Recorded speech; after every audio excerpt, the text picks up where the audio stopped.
Hello मेरे प्यारे बच्चों, मैं श्याम सुंदर सिंह डियर हिंदी में आप सभी का स्वागत है।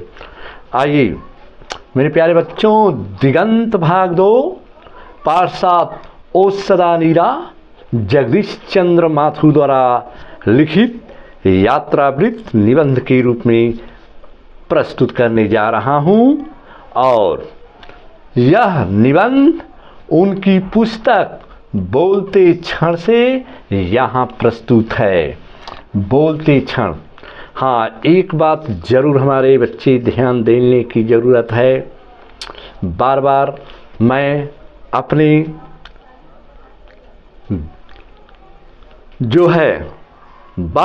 अपने ज्ञान के माध्यम से जहाँ तक मैं अपने बच्चों को मोटिवेट कर रहा हूँ कि हमारे बच्चे ज़रूर, मात्र अब जो है इस समय हमारा 5 महीना और रह गया है, 4-5 महीना, हमारे बच्चे खूब मन लगा करके अपने जो है 12वीं कक्षा बोर्ड की तैयारी करेंगे। कभी भी पीछे हटने की ज़रूरत नहीं है। ज़रूर हमेशा अपने दिल को हमेशा रखना चाहिए, अपने मनोबल को हमेशा ऊंचा रखना चाहिए।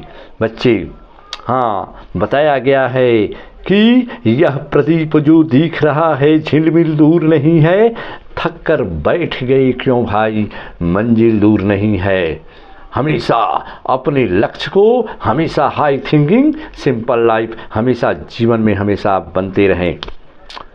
तो 12वीं बोर्ड के लिए मैं लेकर आया हूँ मेरे प्यारे बच्चों। तो चलिए, ओ सदा नीरा, पहले ओ सदा नीरा की अर्थ ही होता है जल से सदैव पूर्ण नदी।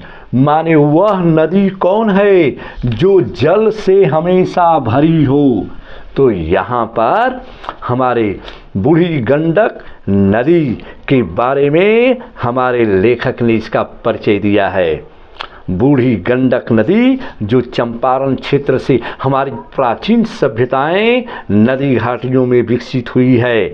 इसी सदा नीरा जो गंडक नदी है, गंडक नदी जहां से चली है और आकर के हरिहर क्षेत्र जहां सोनपुर है, यहाँ पर गंगा में मिलती है, जहां संगम है। इस नदी के किनारे कौन कौन सी क्या क्या चीज़ नहीं है।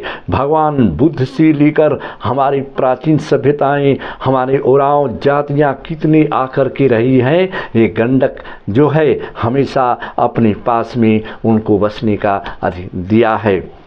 तो यहाँ पर हमारी बूढ़ी गंडक नदी जो हमेशा जल से परिपूर्ण रहती है, सदा नीरा, ओ सदा नीरा, सदा माने हमेशा, नीरा नीर माने जल से परिपूर्ण बहने वाली। तो चलिए बच्चे, आज मैं बता रहा हूँ इसके बारे में, हमारे बच्चे ज़रूर समझने का प्रयास करेंगे। तो गजब बता रहा है हमारे लेखक कि अजीब है यह पानी, इसका अपना कोई रंग नहीं, पर इंद्र के समस्त रंगों का धारण कर सकता है। और इसका अपना कोई आकार नहीं, पर असंख्य आकार ग्रहण कर सकता है। इसकी कोई आवाज़ नहीं, पर वाचाल हो उठता है तो इसका भयंकर वज्र निनाद दूर दूर तक गूंज उठता है। गतिहीन है, पर गति मान होने पर तीव्र वेग धारण करता है और उन्नत शक्ति और अपार ऊर्जा का स्रोत बन जाता है। गंडक नदी के बारे में और उसके शांत रूप को देखकर हम ध्यानवावस्थित हो जाते हैं, तो उग्र रूप को देखकर भयंकर। कभी ये गंडक नदी उफान जब मचती है तो अपना उग्र रूप धारण कर लेती है। जीवनदायिनी वर्षा के रूप में वरदान बनकर आता है, तो कभी विनाशकारी बाढ़ का रूप धारण कर जल तांडव भी रचता है। अजीब है इसका पानी। उसके बारे में हमारे अमृतलाल वेगर ने अपने शब्दों के माध्यम से बताया है। तो बच्चे, आगे हमारा लेखक बता रहे हैं कि बिहार के उत्तर पश्चिम कोण में चंपारण क्षेत्र की भूमि पुरानी भी है और नवीन भी है। हिमालय की तलहटी में जंगलों की गोदी से उतरकर मानो सौ सुलभ अंगों और मुस्कान करने वाली धरती को, जंगली वृक्षों को भटकती सी पाती दूर दूर तक समतल की गई भूमि ट्रैक्टर की आतुर अंगुलियों ने मानो जिसे परिहत वासना कर दिया हो। और तभी तो लाश से सिकुड़ी भी नदियों में जलना मात्र रह गया है।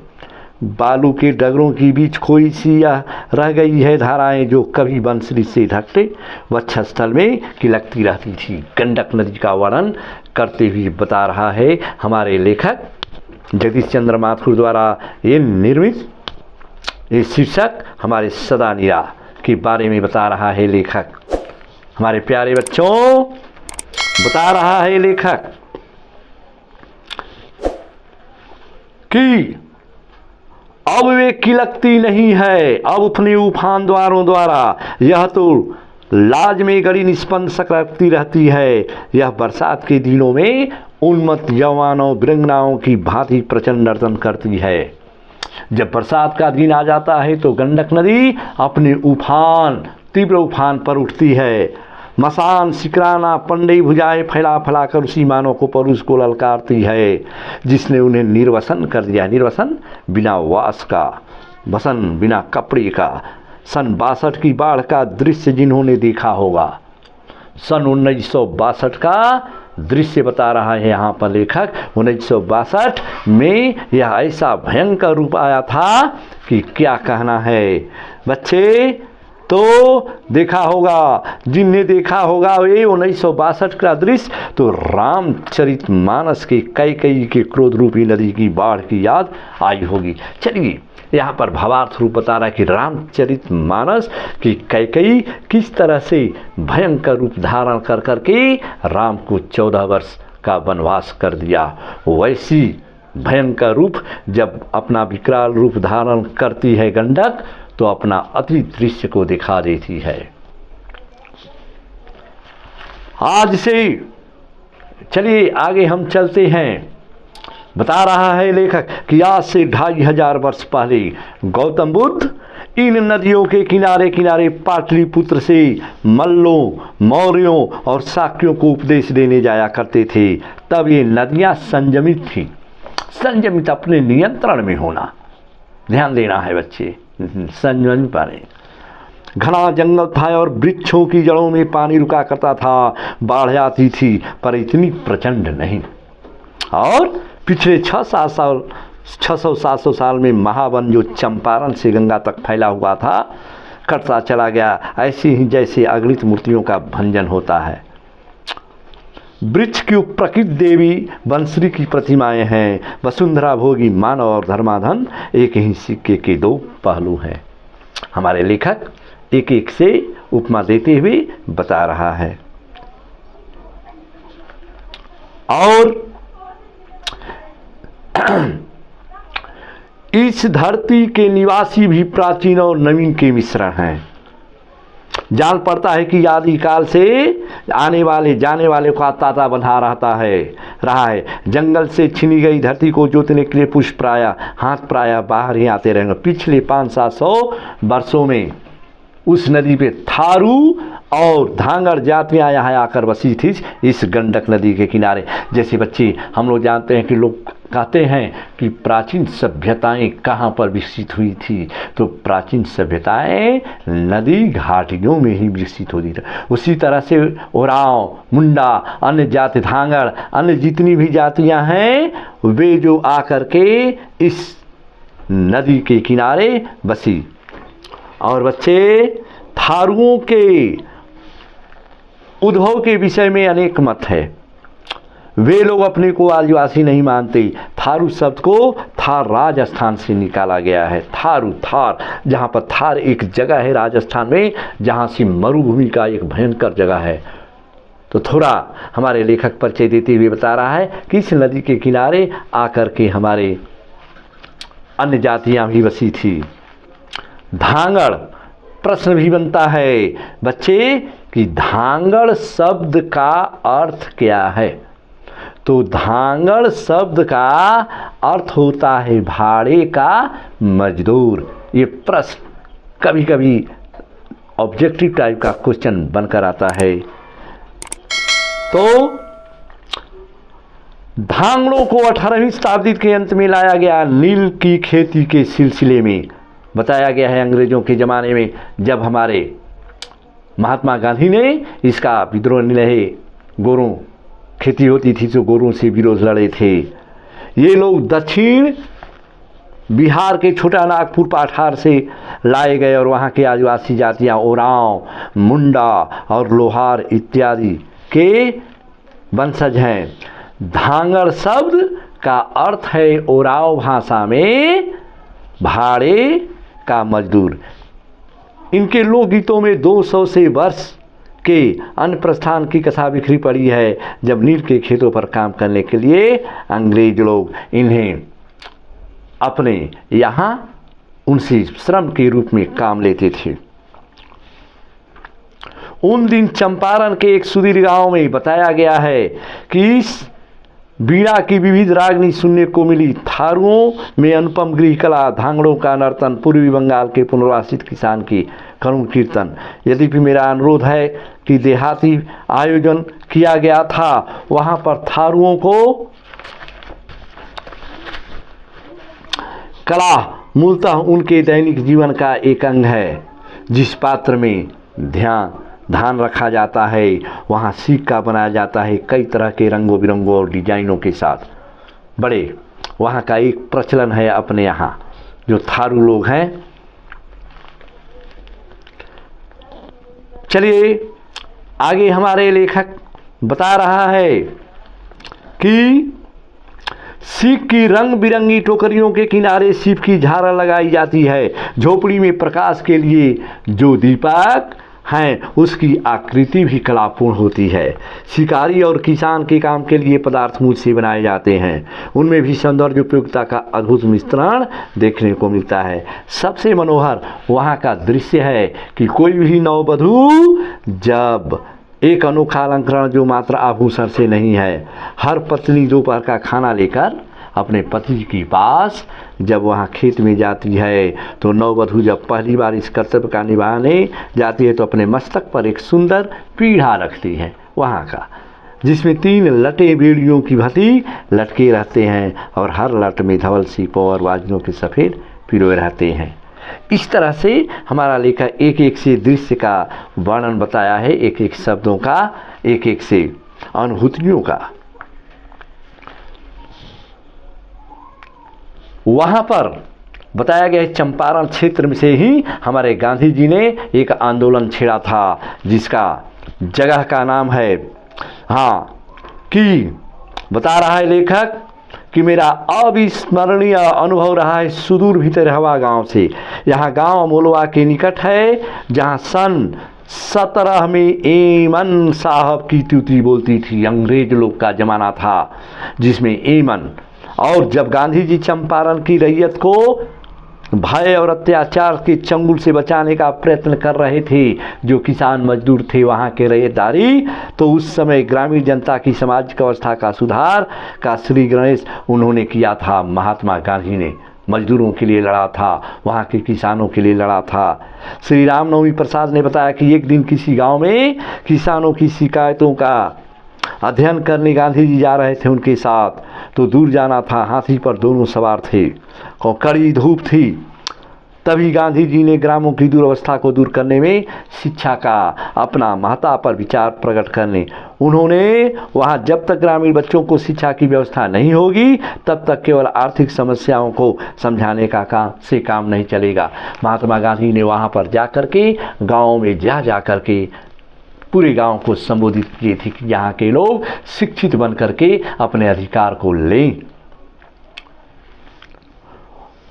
उन्होंने चंपारण क्षेत्र में कुछ ग्रामीण विद्यालयों की स्थापना करना चाहिए। थोड़े दिन बाद 3 दिन गांव में आश्रम विश्वविद्यालय के बड़हरवा गांव, मधुबन और भितिहरवा कुछ निष्ठावान कार्यकर्ताओं को तीनों गांव में तैनात कर दी गांधी जी। वे कार्यकर्ता आए गुजरात और महाराष्ट्र से। बड़हरवा गांव का विद्यालय विदेश में शिक्षा प्राप्त इंजीनियर श्री बवन जी गोखले और उनकी विदुषी पत्नी अवंतिकाबाई गोखले ने चलाया था। साथ में देवदास भी थे। मधुबन में गांधी जी ने गुजरात से नरहरिदास पारीख और उनकी पत्नी था उनके सेक्रेटरी महादेव देसाई को भेजा था। कुछ दिन बाद आचार्य कृपलानी भी वहाँ रहे।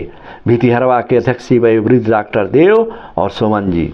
बाद में वहाँ से पुंडलिक जी आए और स्वयं कस्तूरबा भितिहरवा आश्रम में रही और निर्कर्मठ विद्वान स्वयंसेवकों की देखभाल करती रही।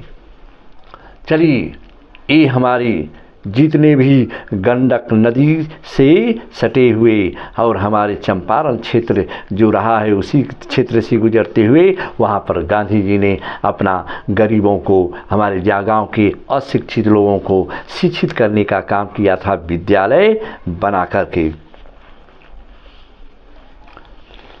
आगे लेखक बता रहा है, इन विद्यालयों का आदर्श था कि इनके बारे में गांधी जी ने एक पत्र चंपारण के तत्कालीन अंग्रेज कलेक्टर को लिखा था जिसमें शिक्षा से संबंधित आदर्शों पर प्रकाश डालता है। और बच्चे, मैंने इन स्कूलों का किसी तरह का नापातुला पाठ्यक्रम चालू नहीं किया है क्योंकि मैं तो पुरानी लीग से हटकर चल रहा हूँ। वर्तमान शिक्षा पद्धति को तो मैं खौफनाक और हे मानता हूँ। छोटे बच्चों के चरित्र बुद्धि का विकास करने के बजाय यह पद्धति उन्हें बौना बनाती है। अपने प्रयाग में वर्तमान पद्धति के गुणों को ग्रहण करते हुए मैं उसको दोषों को बचने का चेष्टा करूँगा, गांधी जी बता रहे हैं। मुख्य उद्देश्य मेरा यह होगा कि बच्चे ऐसे पुरुष और महिलाओं को संपर्क में आए जो सुसंस्कृत परिष्कृत हों, पढ़ने में आगे हों, उनका चरित्र जिनका निष्कलुष हो, कलंकित न हो। मैं तो ऐसी शिक्षा मानता हूँ। अक्षर ज्ञान तो उद्देश्य की प्राप्ति का एक साधन मात्र है। जीविका के लिए जो बच्चे नए साधन सीखना चाहते हैं उसके लिए मैं औद्योगिक शिक्षा का व्यवस्था करूँगा।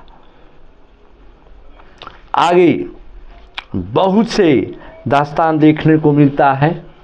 जैसे जैसे हमारी सभ्यता बढ़ती गई और आगे आगे हमारे गंडक नदी के किनारे होते हुए क्षेत्र से बता रहे हैं, वहाँ पर भितिहरवा गांव के पास ही एक ऐसा दृश्य है जहाँ पर रामपुरवा गांव है, जहाँ ध्वस्त पड़े दो अशोक स्तंभ, एक पर सिंह था और दूसरे पर बैल।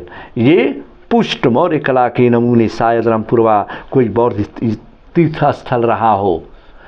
चलिए, वहाँ से लेकर के जहाँ से गंडक निकली है सदानीरा के माध्यम से लेखक बता रहा है, गंडक नदी के किनारे कई बौद्ध स्थल हैं। कौन कौन? कुशीनगर है, लौरिया है, नंदनगढ़ है, अरेराज है, केसरिया है, चानकीगढ़ है और वैशाली। ऐसे ऐसे क्षेत्र हैं जहाँ पर ये सब गंडक नदी के किनारे होते हुए सब मिल रहे हैं। उसके बारे में लेखक प्रचार बता रहे हैं। और कुशीनगर गोरखपुर जिले में है, जहाँ अब कुशीनगर स्वतंत्र जिला है, जहाँ गंडक नदी है, जो गंडक को नारायणी कहा जाता है। अब नदी कई मील हट गई है। ये नदी भगवान बुद्ध की निर्वाण सैया की यहाँ मूर्ति निपसित विराट के रूप में देखने को मिलता है कुशीनगर में। बहुत बहुत से मंदिर, बहुत बहुत से भव्य क्षेत्र हमें देखने को यहाँ पर मिलता है। कई बड़े बड़े स्तूप, कई बौद्ध स्थल, कई बौद्ध विहार, ऐसे ऐसे चीज़ हमें देखने को मिलते हैं। आइए मेरे प्यारे बच्चों, आगे हमारे लेखक बहुत से दृश्य का वर्णन करते हुए इस गंडक नदी के किनारे क्या क्या, कौन कौन ऐसे ऐसे चीज़ देखने को मिले हैं कि लौरिया नंदनगढ़ से एक नदी रामपुरा और भितरवा होते हुए भी उत्तर में नेपाल के निकट भिखानथोरी तक जाती है। नाम है पंडई नदी और शायद इसी के सहारे भगवान बुद्ध बाद में अनेक भिक्षु भिखना शब्द की जाते थे लुम्बिनी और नेपाल। फाहियान और ह्वेनसांग भी इसी से आए थे। लौरिया नंदनगढ़ निश्चय ही एक विशाल पावन स्थल रहा होगा। अनेक टीले खुदाई और अनेक चीज देखने को हमें मिले हैं।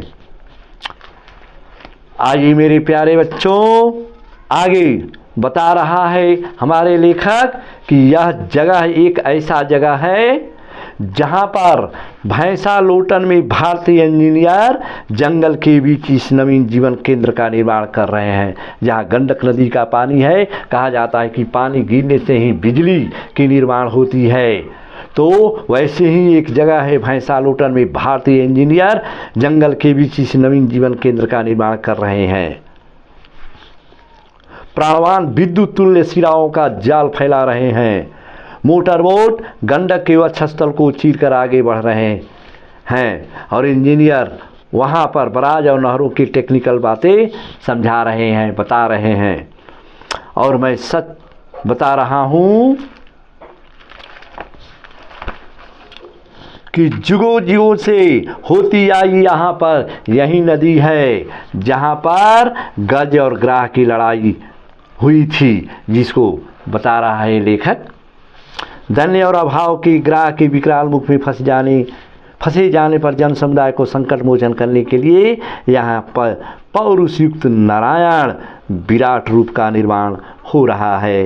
ये नहरें ही उस नारायण की अनेक भुजाएं हैं। बिजली के तारों का जाल ही जाल वहाँ पर बिछा हुआ है और मैं मन ही मन नमस्कार करता हूँ। लेखक बता रहा है कि ऐसे ऐसे क्षेत्र में क्या क्या विकास और क्या क्या नहीं परिवर्तन हुआ है, जहाँ पर गंडक नदी के क्षेत्र के आजू बाजू में ऐसे ऐसे चीज देखने को मिलते हैं। और कितने इंजीनियर, कितने विश्वकर्मा मजदूर जो भगवान के इस नूतन विराट रूप के विधाता हैं, जिनकी बुद्धि और परिश्रम की गाथा कवि और कलाकार अंकित करें या न करें, लेकिन जिनकी बनाई मूर्ति में प्राण का संचय होता है। यहाँ सदियों से भग्न मंदिर ज्योति एक एक सी साकार, एक एक सी सुंदर दृश्य देखने को मिलता है। चलिए अंत में हमारे लेखक पूरा निचोड़ शब्द के साथ हमारे जगदीश चंद्र माथुर द्वारा बता रहे हैं कि ओ सदा नीरा, ओ सदा नीरा, ओ चक्रा, ओ नारायणी, ओ महागंडक, जुगों से दिन दिन जनता इन विविध नामों से तुझे संबोधित करती रही है।